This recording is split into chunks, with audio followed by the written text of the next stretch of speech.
Before anything else, gusto ko lang magbigay ng mga free meals sa mga viewers nito. Good for 4 person po.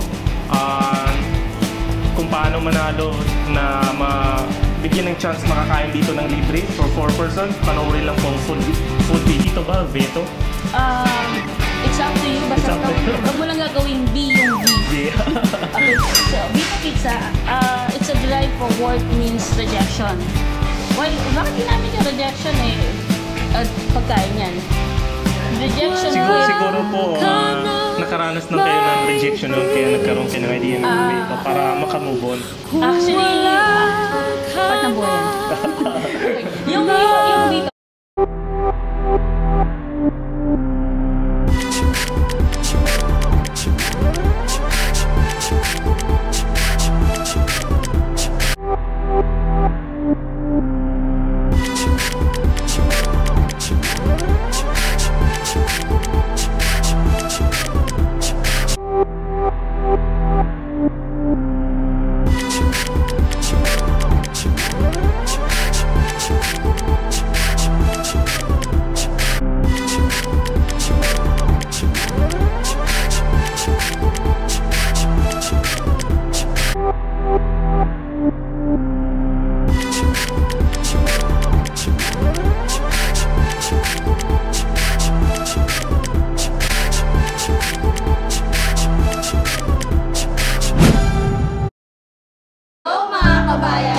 Welcome to Rise Me Up.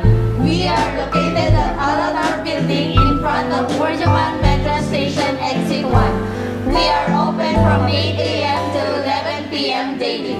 Come hungry, live happy. Wow, mashallah.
Mr. Pinoy, and nandito naman tayo ngayon sa Borjaman sa Exit 1 dito sa may Rise Me Up. And of course, pagdating sa pagkain o kainan ay tayo mga Pilipino, number 1 tayo dyan. Kaya ang daming mga restaurant na nagsusuputan dito, nag-offer ng mga buffet. And isa na dito ang Rise Me Up dito sa Borjaman. Kasama natin ngayon, syempre, ang may-ari ng restaurant na to. Operations Manager, si Ate Daisy. Magandang araw po. Bumati po kayo sa viewers natin. Magandang araw po sa inyong lahat. Welcome po dito sa Rise Me Up. Pag dito po kayo pumunta, lagi kayong may rising morning, rising afternoon, rising evening. Kasi talagang mapaparise ka ng gusto sa sarap ng pagkain. Oo, at saka pagdating naman sa kainan talaga tayo, hindi maalis ang rice. Okay. Hindi tayo magpupursig hanggang mo tinitikman. Tinitikman. Para malaman mo kung bakit napaparise lagi ang mga tao. Napaparise ang rice. So, anong gusto nyong subukan ko rito? Parang gusto ko. Pero ito kasi chicken sisig. Chicken sisig is one of the famous namin yan dito. Chicken sisig. Yes. So yan, regardless of nationality, pagka chicken sisig na riyan, talagang iyan lang halos lang kakainin nila. But of course, marami naman tayong mga pagpipilian. Okay? Tapos na-discuss na kanina ng mga chef, meron din kami dito yung mga ganito, yung sweet and sour. Sweet and sour. Meron tayong, okay. Actually, gusto ko to eh. Okay. Ayaw ko ng tikman, gusto kong ubusin eh. Kanina, kumain ako eh. Ito talaga inuunan ko. Ito marami. Although hindi naman kumakain na marami pagdating sa mga buffet. Pero ito ang mas maraming inuunan ko. Di bali kahit naman konti lang kainin mo dito sa buffet namin, panalo ka pa rin kasi very cheap eh. Tama. 25 lang. Very At cheap may lang po, drinks. tsaka affordable lang. May drinks na, may dessert na. Yeah. Okay, then. So, yan. So, nakita mo na, natikman mo din yung pagkain. Of course, I can pretty much sure na pag ito, if in-send ko sa iba, sigurado ako na talaga magugustuhan nila. Not to mention yung ibang entities, would you believe sometimes yung ating sa Kongjian sa office, sa consulate, sa amin na rin sila nag-order ng pagkain. Nag-start na sila. Yes. And last February, kami ang sponsor ng Wawawin. Si Willie, sinabi sa amin ng organizer, wag na daw mag-prepare ng iba pang wag na daw ulitin yung pagkain na prepare na namin. Then after that, ang gusto lang ni Willie, yung inulam daw din yung uling sisig ang kaulamin niya. So wala kaming preferred. So we need to take out from the combo yung talagang ready for sale para lang ma-serve sa kanya. May serve sa kanya, exclusive. Yes. So itong pinaka-gustong-gusto niya yung sisig na chicken. Yes. Actually kahit ako talaga yan din ang lagi kong gusto dito. So, how did you come up na pangalan na Rice Me Up po? Ganito kasi yan. The owner of the company, he's an Iraqi, but he has a Filipino heart. Why I say so? Kasi talagang mataas ang pagtingin niya sa ating mga Pilipino. Okay, sabi nga niya, okay, kayong mga Pilipino, mahilig kayo kumain, pero sometimes yung nakikita daw niya mga kainan, hindi siya ganun kagandang ambience. Okay, sinasama ko rin kasi siya minsan sa mga kainang Pilipino para makita niya kung anong kultura natin. Kultura natin. Then, nung makita niya, sabi niya, DC, napakasarap ng pagkain niyo. Lalo na yung mga fish, yung mga Bicol Express, nagustuhan niya yan. Gustuhan niya. Oo, kumakain din siya nitong sisig natin. Tapos kumakain din siya sa atin ng ano natin, yung pinakbet. Kumakain din siya. Ngayon, nung ano niya, sabi niya sa akin, ang ganda ng service. Pero sabi niya yung ambience, hindi maganda. So, ano bang mga hilig niyo mga Pilipino? Sabi ko, mahilig kami sa rice. Okay, so, that rice came up with the name of Rice Me Up. Rice Me Up. Okay. So, hindi Rice Me Down. No. Hindi Rice Me Up. Actually, sabi ko nga, saan yan? Wake me up or something? Yes, because you told me that when the Filipino heard about rice, you are waking. You wake up. That's why Rice Me Up. With Rice Me Up, yeah. May positive vibes din yun at the same time from the name itself. Yes. Diba? So, actually, ibig sabihin, yung exposure niya sa Filipino restaurant, kaya nagkaroon siya ng idea na gumawa ng restaurant na talagang Filipino concept. Kasi dahil sa na-expose siya. At tsaka yung ambience talagang wala akong masasabi, maganda. Nung nakita ko lang kaya nung tinawagan ko mismo si Kuya Rico, Tatak Pinoy, nasabi ko gusto kong kunin ng number niya, Daisy, para ma-feature tong restaurant na to. Kasi ambience ang ganda eh, kulay pa lang. Of course. Kasi malamig tama yun, malamig sa mata. Tapos ang isa pa, kung mapapansin niyo yung logo namin, makikita niyo may sign siya ng araw, di ba? Oo. So yung araw na yun, actually it came from the national flag, yung Philippine flag. Okay. Doon siya galing. Okay. Unfortunately, na-cover kasi ng rice yung apat na kasi normally it's split, di ba? So ngayon, doon pa nakita na, so ang dati nakalagay din is yung parang yung si Juan de la Cruz. Juan de la Cruz. Yung tsura niya. Kaso sabi namin, pag si Juan de la Cruz, minsan parang Chinese ba yan o ano? Kasi di ba, from Asian, mas kilala tayo sa mga ganon. Minsan, ang pananamit ng Chinese, pananamit ng mga ibang nasyonalidad sa Asia, ikawig na sa atin. So, mahirap i-identify. Ngayon, ginamit na nga namin yung symbol ng sun dahil tayo lang sa Pilipinas ang may sa flag natin talaga naka-highlight ang sun and the middle. Kahit din sa channel ko na Mr. Pinoy Dubai, nandun pa rin yun eh. Siyempre, proud Pilipino yun. So, hindi ko inaalis din yung sun na yun. So, doon nag-come up yung Rice Me Up. And then from there, nag-come up kami sa mga iba't ibang konsepto. Ano-ano ba yon? Let's say, for example, itong mga ensaymada natin yan. Kasi normally yan, nabibili natin yan na parang ang mahal. Ang mahal sa labas, sigurado. Pero pagka tinikman mo, okay naman yung lasa. Pero yung presyo, sobrang mahal. Sobrang expensive. Gusto mo naman ng mura, yung nasa-sacrifice yung quality ng product. Tama. So, that's why we come up to this na, okay, sige, affordable siya, at the same time, yung presyo niya is pwede mga kagaya nito, tingnan mo, pwede na siyang ipang regalo, di ba? Pwede sa Lagyan mo panregalo. lang siya ng ribbon, pero would you believe this is just only 15 dirhams? Just 15 dirham. So, affordable lang talaga. Tsaka, yun ang maganda dito kasi hindi sinakripisyo yung quality ng food, di ba? Yung Vito Pizza, actually, Vito ba? Veto? it's up to you. Basta It's up to you. wag mo lang gagawing V yung V. Okay, so Vito Pizza, it's a derived for word means rejection. Well, bakit ginamit yung rejection pagkain yan? Rejection Siguro po, nakaranas lang kayo ng rejection noon kaya nagkaroon kayo ng idea ng Veto para makamove on. Actually, part ng buhay yan. Okay. Yung Vito, sabi ko nga, means rejection.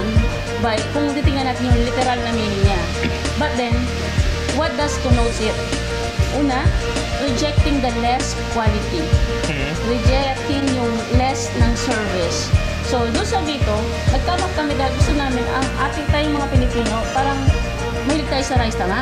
Tama po. So ngayon, hindi siya 100% flour. Yun ang reason kung bakit ang Vito hindi siya matigas. After some time, nagluto ka ng pizza, nag-order ka, after 15 minutes, kain mo, ang tigas na Matigas nito. na talaga. Pero Pag ito, malamig na. kahit 3 days, ilagay mo ulit siya, i-microwave mo siya ulit, malambot pa rin. Bakit? Kasi meron siyang 25% na rice flour. Talaga? Yes. Paano natin mamimaintain yung quality ng una, wala kami nilagay na preservative. Pangalawa, less gluten siya kasi 25% is a flour, rice Sa flour. flour, yeah, tama. Ikatlo, dahil may rice flour siya, na-absorb niya yung lasa talaga ng ating sauce at saka yung cheese. Now, pag kinain mo siya, microwave mo rin siya, good as fresh pa rin siya na parang ngayon mo lang siya Ngayon lang binili yung niluto. So, basically, yun yung reason kung bakit tinawag namin siyang Vito para hindi mo sasabihin na, ay, hindi siguro masyadong ano yan, kilala, ganito. Tama, hindi siya kilala at the start. But, most of the people na pumupunta rito before they are coming for buffet, sometimes may bigla kaming promo na, o sige, 5 kayo, meron kayong free pizza. 10 kayo, may free pizza kayo. Mga ganon. After they taste it, they will come back, they will just drop here. Bibili lang talaga ng pizza.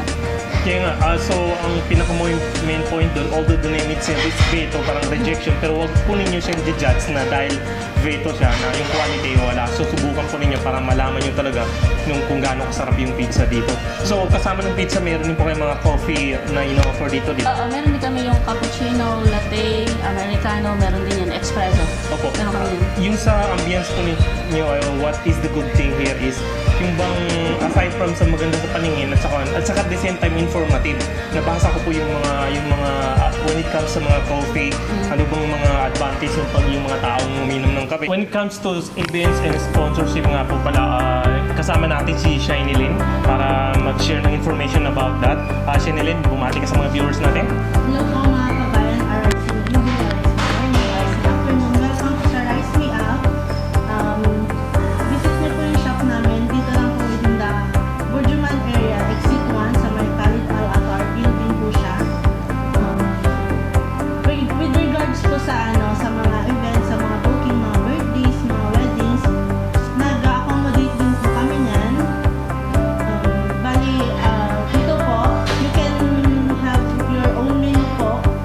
You can choose your own menu for your events, and also pwede din po kayong mag-decorate dito sa aming store.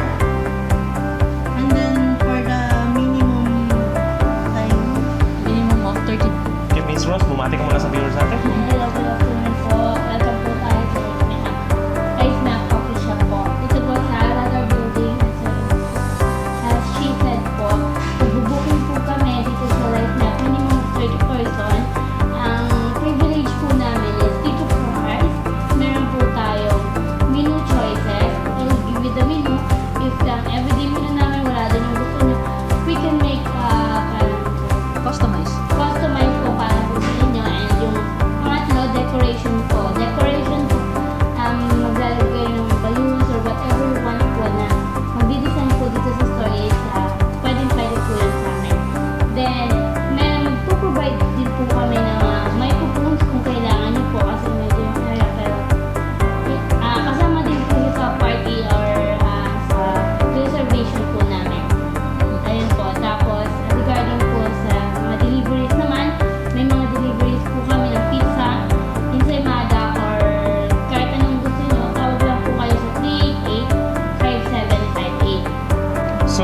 rin yun, just want to make it clear na within this area lang, Yeah, within Bergman this area. Yung area din na basta kaya pang abutin ng metro station na it would not take like 1 hour. So maybe 30 minutes away from here through the metro. Kaya Kasi pag medyo 1 hour na at the same time, yung food ay medyo iba na yun, di ba? Yes. Wala nang, hindi na masyado fresh. That's correct. Oo. And again, ulitin ko lang yung for the delivery. Okay, just call for 04388-5758. Opo. Okay. And gusto ko lang po i-clear, yung bang 3 to 4 hours na move-in nyo dito pag may party ba, exclusive ba yung place sa inyo or paano ba yun? Kung halimbawa minimum of 30. Halimbawa, minimum of 30 ba? Yung half of the store, ibibigay natin sa okay. kanila.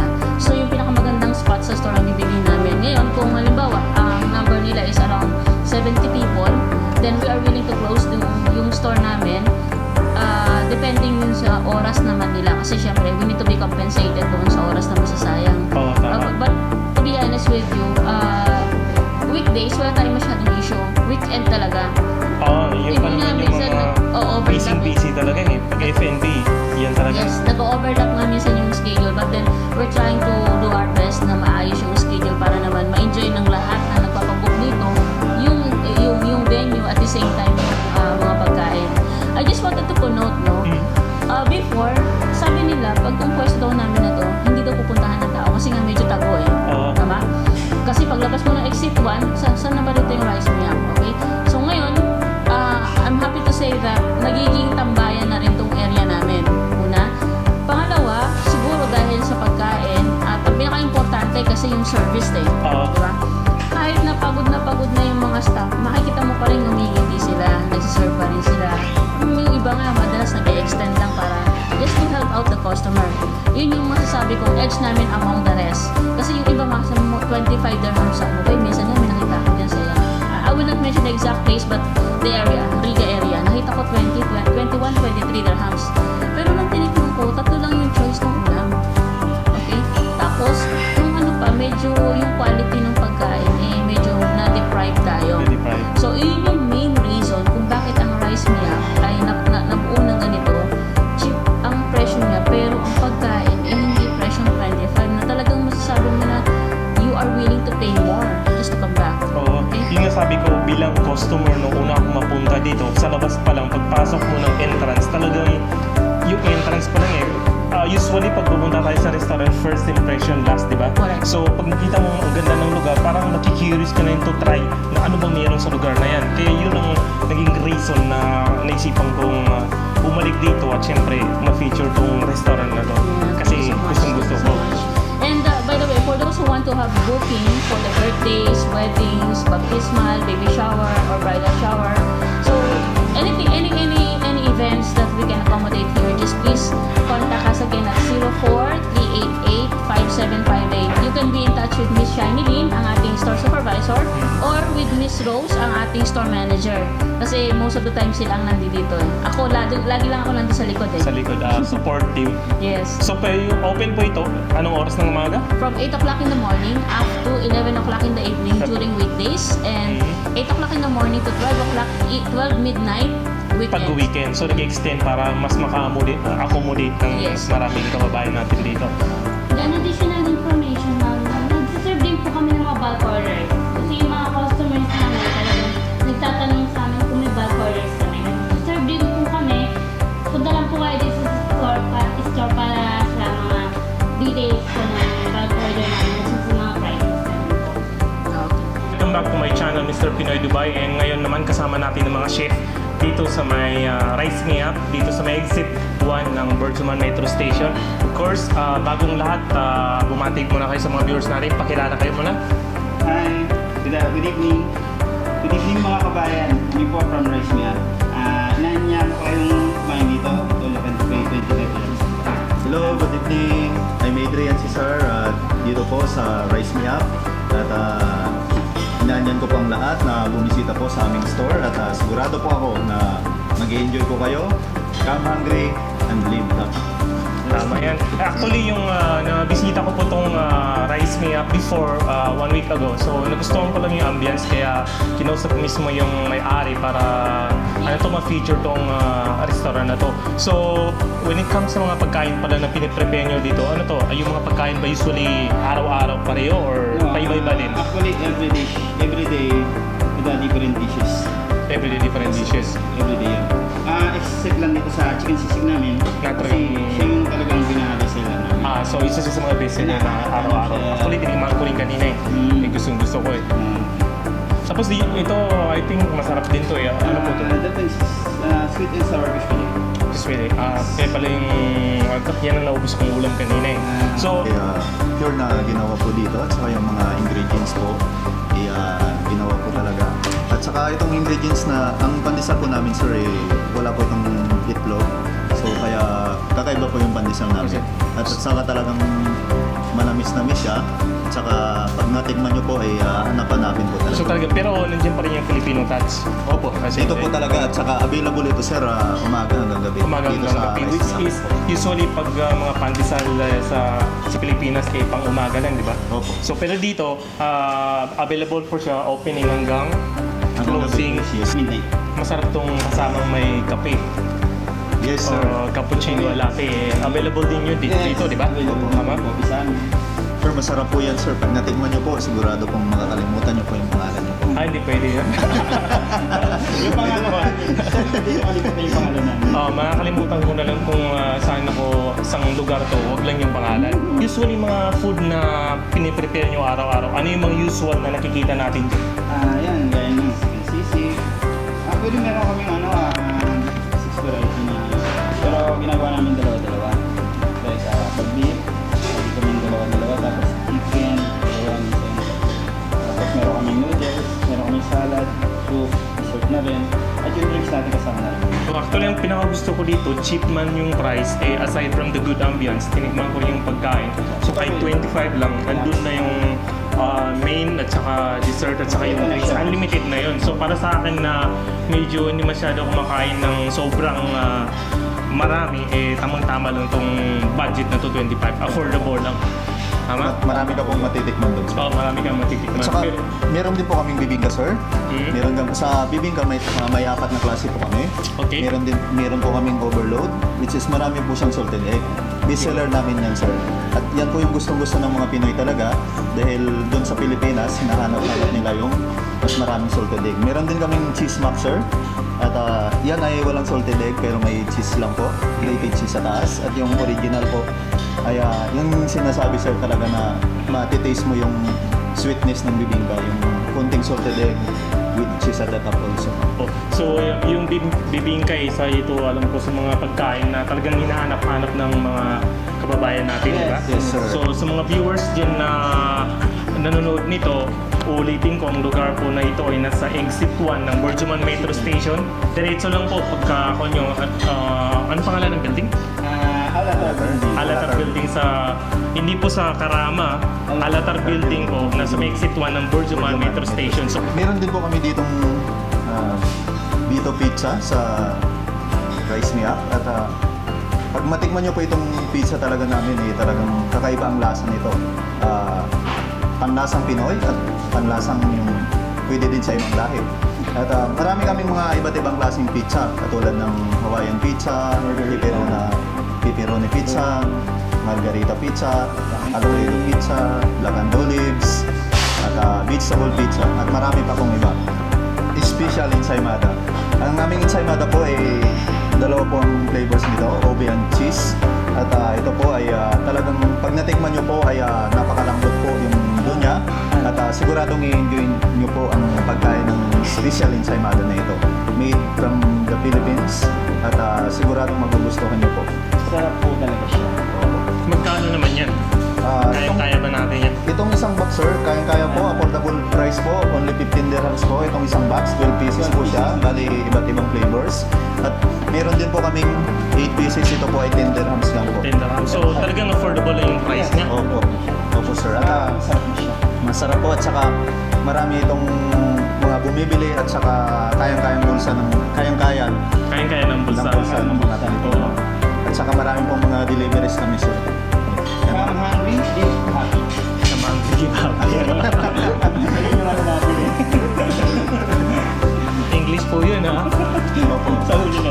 Thank you. Thank you. Kaya na sir. Okay na yan. Eh mga kababayan, Meron. halina po kayo. Tinamam na.